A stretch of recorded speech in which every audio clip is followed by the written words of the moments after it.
Olá pessoal, Patrícia da Bússola de Liderança aqui e hoje a gente continua falando sobre liderança. Hoje a gente vai falar sobre liderança forte e liderança fraca. O que é um líder forte e um líder fraco?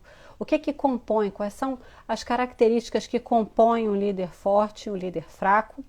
E o que você pode fazer para fortalecer a sua liderança? Se eu pergunto para você, o que você imagina que seja um líder forte? Quais as características que ele tem? Quais atributos? Como é que ele é? E um líder fraco? O que você acha que tem? Como é que você acha que é um líder fraco? Eu diria que um líder forte é um líder que é admirado pelo seu time, que serve como uma inspiração, que o time segue porque confia nele. Eu mesma já trabalhei com um líder assim. Eu trabalhava em uma empresa em que depois eu trabalhei lá por cerca de 5 anos e depois de 5 anos essa empresa foi cindida. Uma parte dela foi vendida para uma outra empresa e eu estava nessa parte que ia ser vendida. E no último dia, esse processo ele demorou um mês para acontecer, as pessoas foram comunicadas, quem estava na parte que ia ser vendida sabia e começou a se preparar os processos para que a gente fosse adquirido por uma outra empresa. E esse processo durou mais ou menos um mês. E no último dia desse processo, a gente teve uma reunião online e foi numa sexta-feira de manhã. Mas naquela sexta-feira o nosso sextou foi um pouco diferente. A partir daquele dia, os times iam se separar. E o CEO com quem a gente vinha trabalhando há 5, 6 anos, desde que ele entrou como gerente, passou por diretor de operações, até chegar ao cargo de CEO, precisou se despedir do time. Ele ia ficar do lado que não foi vendido. E ele estava se despedindo das pessoas que estavam indo para essa outra empresa que tinha comprado uma parte da nossa. Ele era uma pessoa muito admirada pela inteligência dele, por vestir a camisa, por ser próximo do time, por ser exemplo dos comportamentos que a gente espelhava e por saber a hora em que ele tinha que ser mais duro e a hora que ele podia ser mais fofo. Ele tinha esse equilíbrio muito bom. E nesse dia, nessa reunião, ele agradeceu a parceria do time, falou quanto tinha sido importante todos terem confiado nele durante todo esse tempo. E, enfim, ele fez a despedida dele e aí as pessoas então começaram a abrir o microfone, né? Como eu falei, era uma reunião online, então tinha todos aqueles quadradinhos ali das pessoas que estavam participando dessa reunião. As pessoas abriram o microfone. Todo mundo expressou a sua admiração por ele, as pessoas também agradeceram a ele por todo o tempo em que puderam trabalhar junto e muita gente estava chorando nesse momento da despedida dele. Isso é um líder forte. A gente via naqueles quadradinhos a maioria das pessoas emocionada, muitas pessoas chorando, e isso é um líder que deixa um legado, que deixa saudade, que serve de inspiração. Eu mesma, em muitos momentos dali para frente, em alguns momentos de dúvida, eu pensava como fulano faria nessa situação? Como ele agiria nessa situação em que eu estou agora? Eu mesma fiquei muito inspirada por tudo que eu aprendi, tudo que eu vi de comportamentos dele, de liderança, de atitudes. Já um líder fraco é aquele que o time não admira, não gosta, não confia, jamais gostaria de ser igual a ele e faz o que ele manda só porque não tem outra opção. Se possível, o time ainda pula fora, deixa de trabalhar com essa pessoa na primeira oportunidade e às vezes ainda leva os colegas com eles. Então, um líder fraco, ele não tem a lealdade do time. Com isso, o time não segue voluntariamente as solicitações dele. Ele precisa recorrer muitas vezes a comportamentos tóxicos para que as pessoas façam o que ele quer que seja feito. e isso vai piorando cada vez mais essa relação. Já um líder forte é aquele que consegue construir uma relação de parceria com o time. O time confia nele, eles atuam em sinergia, o time admira e segue voluntariamente as solicitações desse líder. E aí eu te pergunto, que tipo de líder você quer ser? Você quer ser um líder forte ou você quer ser um líder fraco? Imagino que a sua resposta nesse momento seja que você quer ser um líder forte, né? Então, vamos ver os 6 ingredientes de uma liderança forte. Depois a gente vai entender o contraponto disso, que é uma liderança fraca, e futuramente a gente vai ver quais são os comportamentos que fortalecem a sua liderança, a sua atuação como líder. Então, quais são os 6 ingredientes de uma liderança forte? O primeiro ingrediente é a clareza sobre o que deve ser feito. O líder forte sabe exatamente o que precisa ser feito. Ele sabe o que deve ser realizado, quando isso deve ser realizado, então ele tem clareza de prazos também. Qual é a qualidade esperada do trabalho? E quando eu estou falando de qualidade, isso varia da natureza de cada trabalho, mas a gente está falando de uma maneira geral, de qual é o nível de detalhe, qual é a profundidade, a necessidade da acurácia das informações que estão sendo passadas. E qual é o objetivo daquela tarefa? Por que a gente está fazendo aquilo que a gente está fazendo? Qual é o impacto que aquilo vai gerar nas outras áreas, na organização? O que aquela tarefa tem que ter como resultado? O segundo ingrediente dessa liderança forte é uma excelente comunicação. Então, uma comunicação clara, sem ambiguidades, na hora de passar as tarefas para as pessoas. Ele transmite claramente o que precisa ser feito e ele alinha as expectativas com relação a essas tarefas. Ele adapta a comunicação dele ao nível de desenvolvimento de cada um do time. Então, uma pessoa mais júnior precisa de um tipo de informação, a forma como vai ser passado, o nível de detalhe do que está sendo passado. Já uma pessoa mais sênior, às vezes precisa de menos detalhes ou uma linguagem mais técnica. E ele verifica a compreensão do time sobre as orientações que acabaram de ser passadas. E ele elimina qualquer mal-entendido. O terceiro ingrediente é o conhecimento do time que ele tem. Ele sabe o time que ele tem ali na mão. Então, ele conhece o nível de habilidade que as pessoas têm para as tarefas, qual é a maturidade de cada um do time, os pontos fortes e os pontos de desenvolvimento de cada um do time.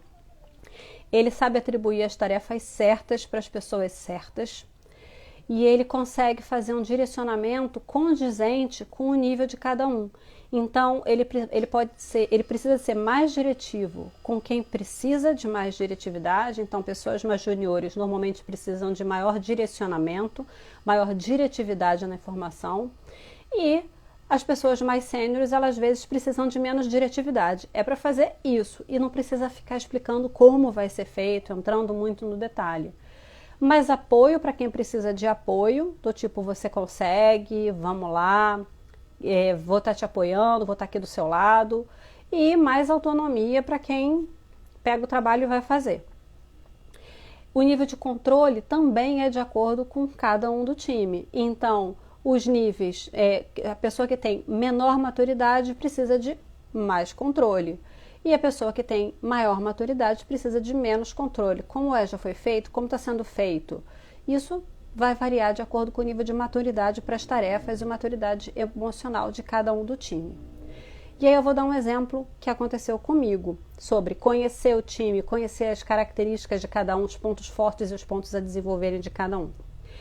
Em um determinado momento, eu fui líder comercial de uma determinada área numa empresa e a gente vendia programas bilíngues. Então eu tinha um time de consultores e a gente começava a fazer contato com as escolas no começo do ano e a gente ia fazendo aquelas reuniões para apresentar o produto, para as escolas irem conhecendo e tudo mais ao longo do ano. E só lá para o segundo semestre, às vezes no final do ano, é que as escolas começavam a fechar negócio com a gente para a gente implementar no início do ano letivo do ano seguinte, né? Então, a venda era a gente precisava fazer contato com o maior número de escolas possíveis, principalmente no começo do ano, e a gente precisava criar relacionamento, gerar confiança, ser muito consultivo para que essas escolas comprassem o nosso produto. Numa das equipes, eu tinha, entre algumas pessoas que faziam parte da minha equipe, eu tinha 2 consultores. Um com um perfil super acelerado. Ele abria muitos negócios, ele fazia muitos contatos, muitos primeiros contatos.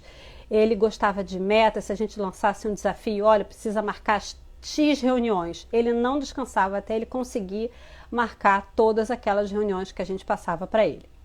E ele agendava várias reuniões e abria vários negócios. E eu tinha um outro consultor que ele não abria tantos negócios, ele não fazia tantas reuniões iniciais de abertura de negócios. Mas ele avançava muito bem com aqueles negócios que ele conseguia abrir, que ele tinha ali na carteira. Então, um abria muitos negócios e o outro abria menos, mas ele tinha uma taxa de aproveitamento maior. Um dia chegou para a gente uma carteira que eram escolas que faziam negociações, que já eram clientes de um parceiro comercial nosso. E esse parceiro comercial, então, indicou a gente como fornecedor desses programas bilíngues. Eram basicamente escolas que já sabiam da gente e que só estavam esperando a gente ligar para começar as negociações, para marcar as reuniões e tudo mais. Então, a gente não tinha que necessariamente abrir o negócio, porque a escola ela já estava ali sabendo que a gente ia falar com elas e do que se tratava. E a gente, então, precisava se apresentar, falar que foi indicado pelo fulano da empresa X e a gente, então, ia fechar o máximo de negócios possíveis. O meu gestor pediu para eu indicar aquele menino acelerado para essa carteira dos 2 consultores. Mas, nesse momento, eu discordei do meu gestor. Qual consultor que vocês acham que eu coloquei na carteira? Ele queria o primeiro consultor porque ele era acelerado, mas justamente por conhecer essa característica, eu entendi que aquele não era o momento para ele. Porque ele era acelerado e justamente por ser acelerado, ele não ia trabalhando tanto o contato e o relacionamento com as escolas. Ele ia com muita sede, muito rápido, mas ele não era uma pessoa de criar tanto relacionamento naquele momento. Eu, então, indiquei o segundo consultor, porque eu sabia que ele ia trabalhar muito bem aquela carteira, construir relacionamento, estabelecer confiança, fechar os negócios, dito e feito. Os diretores adoravam esse segundo consultor, criavam muito relacionamento com ele, e ele conseguiu fechar um monte de negócios nessa carteira. Resultado, daí para frente, cada um foi performando muito bem na posição. Um com perfil claramente Hunter, que era aquele rapaz acelerado, e o outro com perfil claramente Farmer. Para quem trabalha com vendas, Hunter e Farmer são termos que a gente usa bastante dentro da área de vendas. Então, o Farmer é aquele que trabalha mais no relacionamento e o Hunter é aquele que vai correr atrás de abrir negócios. E cada um foi aproveitando muito bem as carteiras que tinham, né? Um com a carteira que já estava meio aberta, que era só evoluir no relacionamento, e o outro que tinha que abrir muita carteira. Obviamente, a gente foi trabalhando os pontos de desenvolvimento e o que abria muita carteira aprendeu a criar mais relacionamentos e também futuramente fechou muitos negócios, e o outro também a gente trabalhou para que ele, caso não tivesse essa carteira, ele também fosse conseguir abrir os negócios por conta própria. E eles se desenvolveram muito bem e o resultado foi obtido. Dali eu saí, voltei para o RH e eles continuaram trabalhando super bem nas posições, mas naquele momento a peça mais importante para aquela carteira era o consultor com estilo mais farmer. E foi uma decisão muito acertada que eu tomei ali na hora, justamente porque eu conhecia as características de cada um, os pontos fortes e a desenvolver de cada um. O quarto ingrediente para uma liderança forte é a orientação para o desenvolvimento, que foi isso que a gente fez. Eu, enquanto trabalhei com eles, depois eu voltei para o RH e os gestores que trabalharam com esses consultores fizeram depois. Então, orientação para o desenvolvimento. Então, dá instrução e direcionamento sempre que necessário. Então, se a pessoa precisa de mais instrução e mais direcionamento, você vai dar mais instrução e mais direcionamento nesse momento. Treinar o time.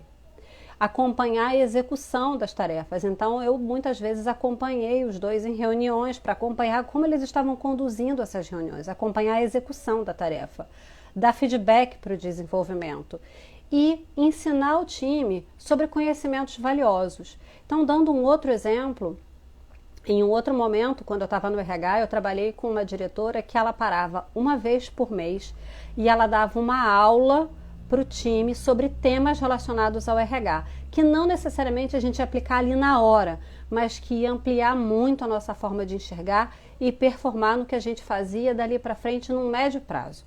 Então, ela deu aula sobre cultura organizacional, sobre diversos aspectos do RH, que não necessariamente era para a gente fazer alguma atividade ali em cima daquilo, mas dando conhecimento, passando um conhecimento mais amplo e mais rico para o time. O quinto ingrediente da liderança forte é ter clareza de parâmetros objetivos para avaliação do trabalho. Então, essa pessoa deixa claro quais são os parâmetros, ela tem os parâmetros objetivos, ela deixa claro e ela avalia, corrige, dá feedback, elogia em cima desses parâmetros. Então, eu comentei já numa situação por aqui que eu saí, né, da área comercial, voltei para o RH. E no que eu voltei para o RH, eu assumi um time e a gente começou a ver que dentro da área que eu estava, dentro dessa área comercial, a gente precisava de alguns parâmetros mais objetivos para que os gestores pudessem avaliar o time. Então eu pedi para esse meu time de RH elaborar uma planilha, um job description, onde a gente listava exatamente quais os comportamentos dentro de cada atividade do time que eram esperados do nível júnior, pleno e sênior. E essa planilha foi compartilhada com o time no momento dos feedbacks. Então, olha, isso aqui é o que eu espero de você, você está fazendo assim. Então, às vezes a pessoa já estava dentro do comportamento esperado, às vezes ainda não estava, mas ela sabia claramente qual era o comportamento que ela tinha que executar dali para frente. E isso deu muita clareza para eles como gestores e de como avaliar o time e para o time de como eles estavam sendo avaliados. Isso ajudou muito os gestores. Parâmetros claros e objetivos da avaliação do trabalho. O sexto ingrediente da liderança forte é maturidade emocional. O que isso quer dizer? Que esse gestor, ele não tem explosões relacionadas à raiva ou mágoas dentro do escritório. Então, é um gestor que é estável, ele é confiável, ele foca em objetivos e soluções, ao invés de ficar o tempo todo só pensando no problema, no que aconteceu e tudo. Então, ele já é orientado à solução e qual é o objetivo. Ele trabalha as emoções dele e do time a serviço desse objetivo. E ele, por exemplo, não humilha as pessoas, não dá escândalo, não é controlado pelo ego, pelas emoções ou às vezes até pela insegurança. Consequentemente, esse líder forte cria um ambiente de confiança. O time confia nele, na comunicação dele, na orientação, no nível de controle que ele está exercendo sobre o time, porque é um nível de controle adequado, e na avaliação que esse líder tem sobre o time dele, porque os parâmetros estão claros de conhecimento de todos e são objetivos. Ele gera comprometimento e, mais do que isso, engajamento. Qual a diferença de comprometimento e engajamento? O time se compromete com a execução das tarefas, motivado, com motivação. Quando a gente une comprometimento com motivação, a gente chega no engajamento. Eficácia, porque desde a fase de alinhamento da tarefa, a tarefa foi muito bem orientada, foi muito bem instruída, então o time executa de acordo com o que foi solicitado. Então a gente diminui retrabalho, a gente diminui perda de tempo, porque as expectativas foram muito bem alinhadas na fase de alinhamento das tarefas. E, consequentemente, a gente tem uma alta entrega, uma alta performance. E quais são os 6 ingredientes da liderança fraca? Parâmetro é o mesmo, é um paralelo. Então, enquanto o gestor forte tem clareza do que deve ser feito, o gestor fraco não tem clareza do que deve ser feito. Então, ele não sabe o que deve ser realizado, não com muita clareza, não está muito claro para ele o que deve ser realizado, quando deve ser realizado, qual é a qualidade, o nível de detalhe que esse trabalho precisa ter, qual é o objetivo da tarefa. E eu falo isso, inclusive, no curso da Bússola de Liderança, que quanto maior o nível de liderança, maior a noção de consequência das atividades esse gestor precisa. Qual é o impacto que essas atividades vão ter na organização, na área dele, no trabalho, para que ele está fazendo e que o time dele está fazendo aquilo que está fazendo. Então ele precisa ter clareza das atividades que são realizadas dentro da área dele. Se ele não sabe por que as coisas são feitas, como é que ele vai instruir o time? Qual é o objetivo de cada tarefa? Qual é o resultado esperado de cada tarefa? Isso precisa ser muito claro, mas um gestor fraco não necessariamente tem isso. A segunda é uma comunicação fraca. Então, enquanto o gestor forte tem uma comunicação clara e objetiva, um gestor fraco fala com ambiguidade, ele não sabe por que as coisas são feitas, ele não tem objetividade na comunicação, ele não adapta a comunicação ao nível de desenvolvimento de cada um do time. Então, ou ele fala com muito detalhe para pessoas que não precisam de muito detalhe, ou ele fala com poucos detalhes e algumas pessoas vão precisar de mais detalhes.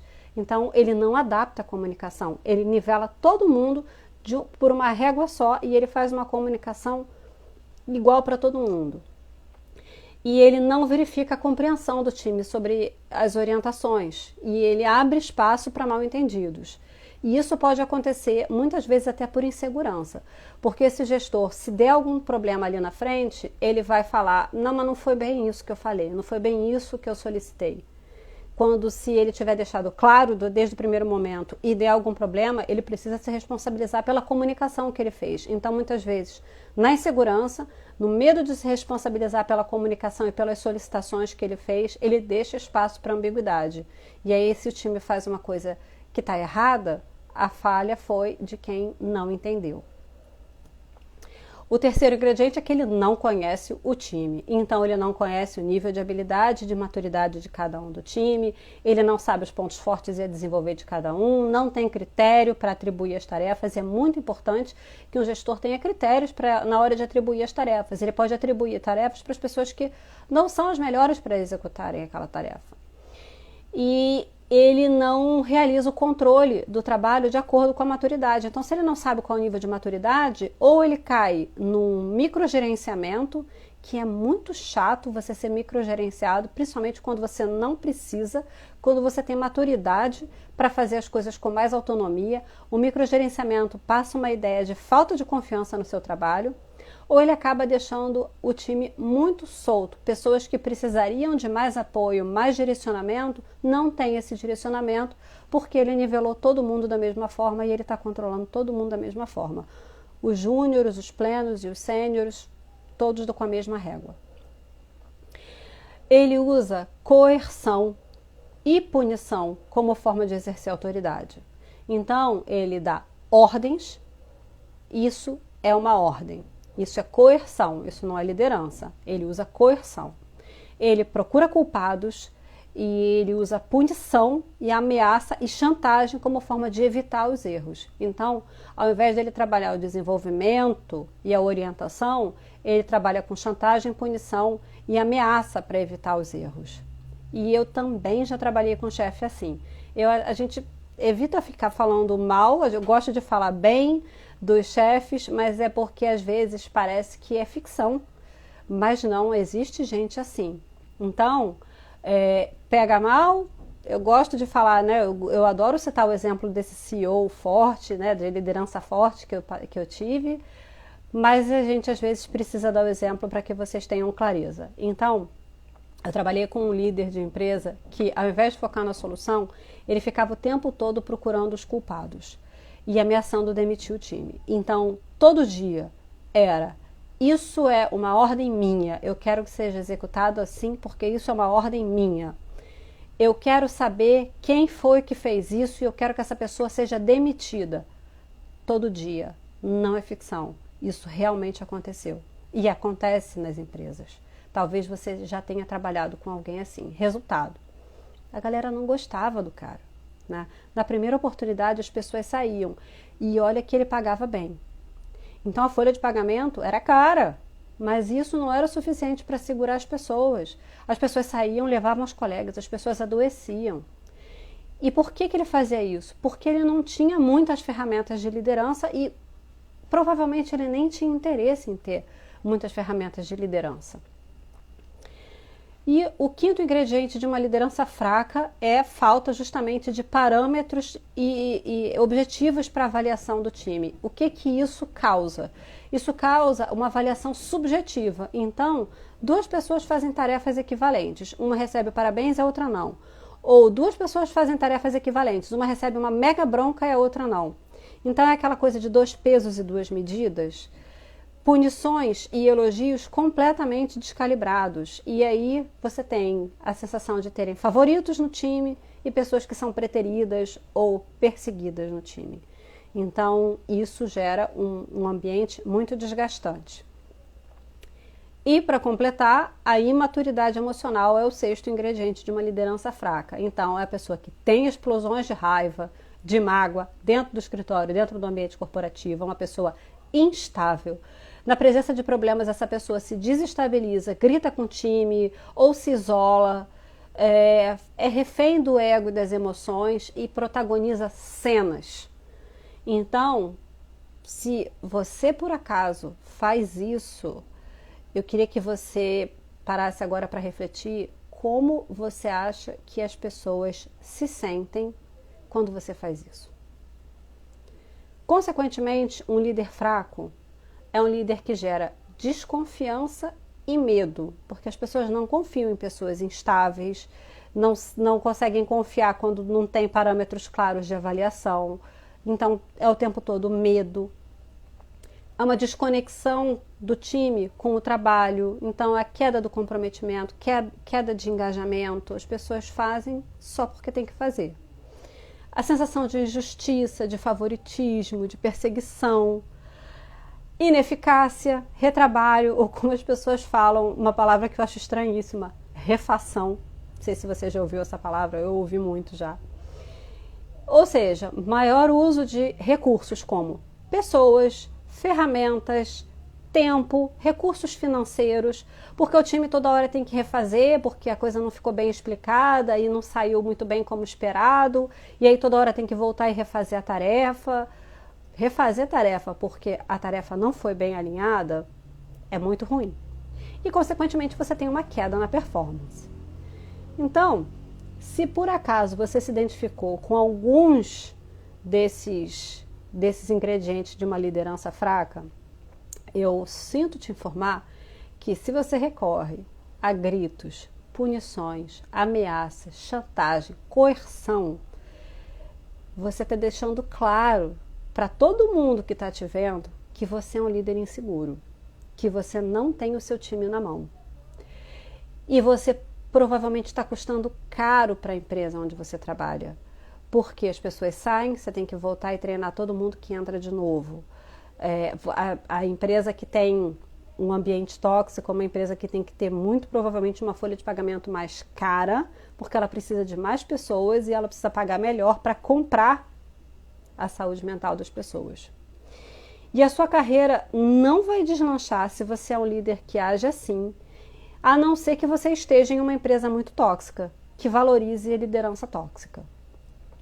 Mas a boa notícia é que tem como reverter. Não só como tem como reverter, como eu vou te passar agora 7 comportamentos que vão fortalecer a sua liderança. Então, vamos lá. O primeiro comportamento, e eles são bem ligados aos ingredientes da liderança, tá? Então, o primeiro comportamento é ter clareza do que é esperado de cada tarefa do seu time. Então, é você ter clareza, obviamente, de prazos, do nível de qualidade. Então, como eu já falei, qualidade a gente está falando do nível de detalhe, acurácia de informações, profundidade das informações e o objetivo de cada tarefa. Então, se você não sabe por que o seu time faz as tarefas que eles estão fazendo, qual é o impacto que cada tarefa gera, seja na sua área, seja em outras áreas próximas ou na empresa como um todo, está na hora de você ir buscar essas informações. O segundo comportamento para fortalecer a sua liderança é você saber analisar o seu time, principalmente os seus reportes diretos, tá? Se você tem algumas camadas de times abaixo de você, duas, três camadas, foca primeiro nos seus reportes diretos. Quais são os pontos fortes e os pontos a desenvolver deles? Quais são as tarefas que eles são mais competentes e que eles são menos competentes? quem precisa de mais incentivo e quem precisa de mais autonomia. Então, incentivo é você dar aquele apoio moral para a pessoa, entender aonde estão as dificuldades da pessoa, você entender aonde está a insegurança da pessoa e trabalhar esses aspectos emocionais dessas pessoas. E aquela galera que precisa de mais autonomia, que gosta de autonomia, se eles têm maturidade para isso, ótimo, pode dar autonomia para eles, mas você precisa conhecer cada um deles. Você fazer uma comunicação adequada, então você adaptar a sua comunicação em termos de nível de direcionamento e apoio para cada um do time. Então, se você tem pessoas mais juniores, você vai ter que ter uma comunicação diferente de se você tem pessoas mais sêniores. Então, você vai ter que adaptar a sua comunicação ao time e o nível de direcionamento e o nível de apoio também. Se você tem pessoas com menor competência, você precisa dar mais direcionamento, você ser mais detalhado nas diretrizes que você está passando, uma comunicação mais detalhada de como a tarefa precisa ser realizada. Se você tem pessoas com maior necessidade de apoio emocional, você precisa dar mais incentivo. Você conhecendo seu time, você consegue adequar a sua comunicação nesse aspecto. A comunicação, o quarto ingrediente, é uma comunicação não só adaptada, como foi no item 3, mas uma comunicação clara, sem ambiguidades, objetiva sobre o que deve ser realizado. Você tem que passar não só o nível de detalhes, não só o nível de apoio, mas você tem que passar esses detalhes sobre as expectativas sobre a tarefa, prazo, qualidade e objetivo de cada tarefa. E você precisa verificar o entendimento desse direcionamento, confirmar que as pessoas que precisam receber essa mensagem entenderam a mensagem. O quinto comportamento que fortalece a sua liderança é você adaptar o seu nível de controle ao nível de competência que as pessoas têm. Então, maior competência, menor necessidade de controle, mais autonomia. O controle, a ideia é que ele seja decrescente e a autonomia seja crescente. Então, você começa controlando um pouco mais, conforme você vai vendo que a pessoa está performando, você vai diminuindo o seu nível de controle e você vai aumentando o nível de autonomia que você vai dando para essa pessoa. Caso você tenha uma pessoa que tem muita autonomia e você precise voltar atrás, pode gerar um impacto negativo. Se for preciso, se não tiver outro jeito, tudo bem. Mas a ideia é que você vá soltando conforme você vai confiando no trabalho daquela pessoa. Então, a autonomia é crescente e o controle é decrescente. O sexto comportamento é justamente estabelecer os critérios claros de avaliação do time. E aí eu vou te dar aqui as dicas que são aquela tríade de prazo, qualidade e objetivo. Então, prazo, a tarefa foi entregue dentro do prazo, antes do prazo, dentro do prazo ou houve atraso. Qualidade, e aí de novo vai variar de acordo com cada tarefa. Mas, por exemplo, a gente vai pensar numa planilha de custos. Então, você pode avaliar, os dados estavam corretos, os dados que foram inseridos naquela planilha estavam corretos? O nível de detalhe daquela planilha permite uma boa interpretação do cenário? As fórmulas estavam certas? Os dados estavam batendo? Aquela planilha fazia sentido? Isso são critérios que você pode usar, por exemplo, para avaliar uma planilha de custos. Quando você está falando de outro tipo de execução, você vai estabelecer outros tipos de critério, mas tem esses critérios claros e comunique esses critérios de avaliação para o time. E o terceiro é o objetivo. O trabalho atingiu o objetivo alinhado na fase de alinhamento, de direcionamento? Então, vamos supor que essa planilha sirva para uma tomada de decisão a respeito de contratação de fornecedores.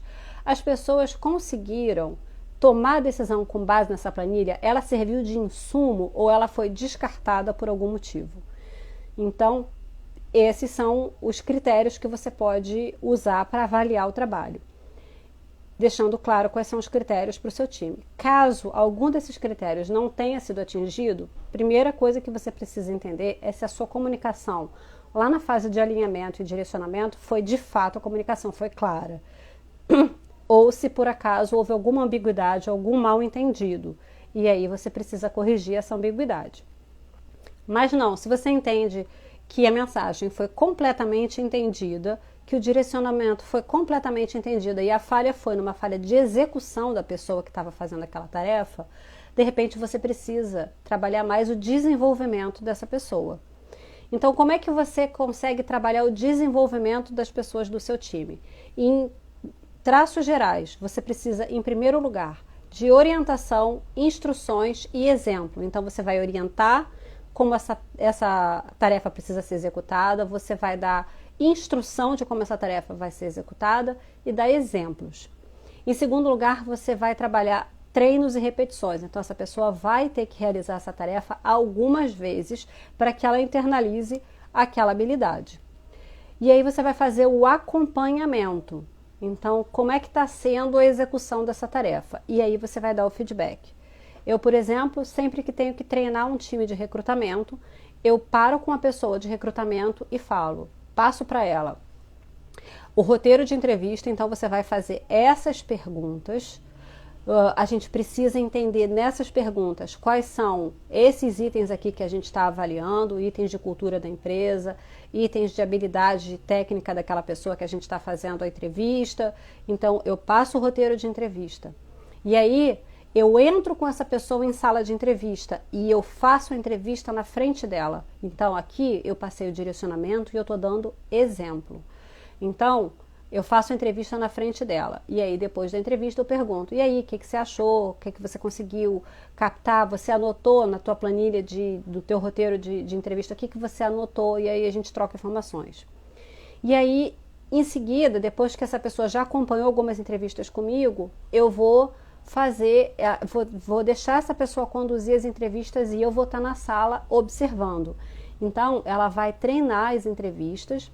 Eu vou observar, então aqui a gente está trabalhando treino e acompanhamento, porque eu estou fazendo o acompanhamento dessa pessoa e em seguida eu dou o feedback. Olha, aqui você podia ter feito ali um quebra-gelo melhor, a pessoa estava muito tensa, aqui faltou você perguntar tal coisa, essa informação você passou muito rápido por ela. Então eu vou dando o feedback em cima desse acompanhamento que eu fiz com essa pessoa. Isso é um exemplo de como eu treino um time de recrutamento. E o sétimo comportamento que fortalece a sua liderança é justamente gestão das suas emoções. Então, nada de dar escândalo, de fazer chantagem emocional, de fazer ameaça, nada disso. Aqui a gente está trabalhando com objetivos. E desequilíbrio, comportamentos que mostram desequilíbrio, imprevisibilidade, eles fazem com que as pessoas tenham medo e aversão de trabalhar com você e no ambiente em que você está. Então, ninguém sente prazer em trabalhar com gente desequilibrada. Se coloca no lugar como se você tivesse um chefe desequilibrado. É extremamente nocivo. As pessoas não gostam, é aversivo. Então, se você acha que causar medo nas pessoas é legal, te faz se sentir importante, eu vou te falar uma coisa aqui que provavelmente a sua equipe gostaria de te falar, mas eles não podem. Eles não têm coragem, eles não podem te falar. É o seu ego que está fazendo isso, você vai perder gente boa e provavelmente você é chato ou chata, repulsivo, e as pessoas vão sair na primeira oportunidade que eles tiverem e ainda vão levar os colegas juntos. Então, isso fora o risco de assédio moral. Então, cortou completamente isso. Aprenda a ter gestão das suas emoções, para que você consiga não viver refém delas. Você pode sentir as suas emoções, mas os seus comportamentos não dependem do que você está sentindo. Você pode estar com muita raiva, você pode estar muito chateado, mas você pode manter o seu comportamento estável e utilizar o seu comportamento a favor dos objetivos do seu trabalho, do trabalho da sua equipe e das metas que você tem para bater. Dito isso, recapitulando o que a gente viu aqui hoje. Líderes fortes têm clareza do trabalho. Líderes fracos não têm clareza do trabalho. Líderes fortes têm excelente comunicação. Líderes fracos têm comunicação pobre, sem ajustar a comunicação ao nível de compreensão das pessoas da equipe, e ambígua, deixando brecha para mal-entendidos. Líderes fortes conhecem o time. Líderes fracos não conhecem o time. Muitas vezes são líderes que estão distantes, não conhecem o time e nivelam todo mundo, ou por cima ou por baixo, e não conseguem trabalhar o desenvolvimento de cada um, não conseguem trabalhar as melhores habilidades que cada um tem. Líderes fortes têm orientação para o desenvolvimento. Líderes fracos trabalham com coerção, medo e ameaças. Líderes são e abrem espaço para aquela sensação de favoritismo, de pessoas serem perseguidas, o que gera total desconfiança. Líderes fortes têm maturidade emocional e líderes fracos são imaturos emocionalmente.